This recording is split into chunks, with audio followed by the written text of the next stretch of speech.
magacayga waxa la yiraahdaa Aada Warsame Jaamac waxaan ahay reer Qoyo baan ahay heesba waxay ahayd cudurka ka gala fartaha hadii laga gubo dameer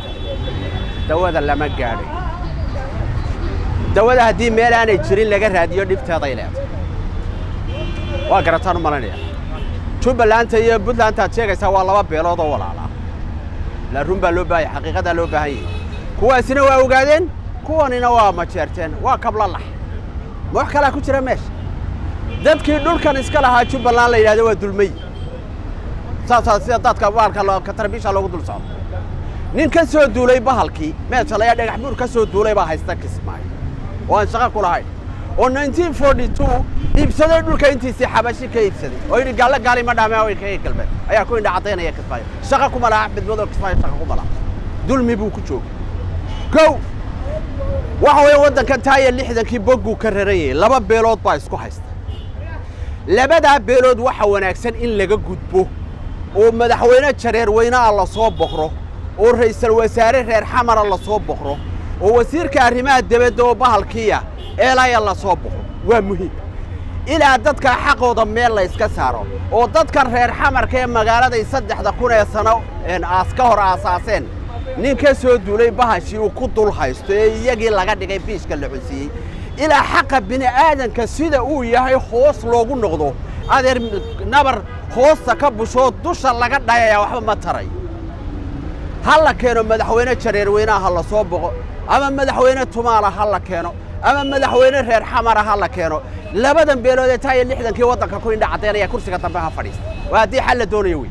hadii kala soo maaha wariga sidaas aad oranaysaa Puntland maxay ku qaldantahay Jubbaland maxay ku qaldantahay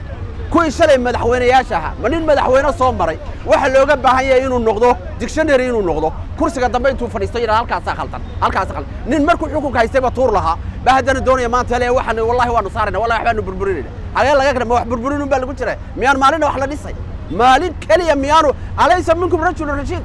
ninkii loo leeyahay nabi ilaahi luut markay yiraahdeen malaa'igtan wax ka raadinayna nimankii reer luut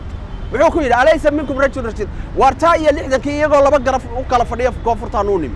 oo garabna uu hogaaminayo Cabdirasaaq Xaaji Xuseen oo taarooda garabna uu hogaaminayo ninka la yiraahdo Sheekh Ali Jimcaale Baraale they were two factions at that time hada ma garatay maanta ay ciid daaqday maxaad u malaysaa 60 sano ka bacdi karaamadii gubatay laysay indhameeray maatadii caruurtii la qashay waxa wanaagsan jadwalka lagu socdo in wax laga bedelo waa muhiim in beelahan 4 sanadood ummadda ka dhigtay bahalkii in laga bedelo kursiga oo la soo saaro dad cusub oo wadanka xuquuq iyo sharaf ku leh nin teeda kale dadkan ka soo yaacay qurbaha ka soo yaacay ee baasaboorada ajnabiga wata ee haba yaraatay aan dalkan wax dana ka lahayn ha laga joojiyo kuwa masaakiinta ku hoos dhintay guriyuhu ku dumeen haloo wadanka xuquuqiisa loo dhiib ha laga baxo waxaas socon mayso maanta dhan walay ka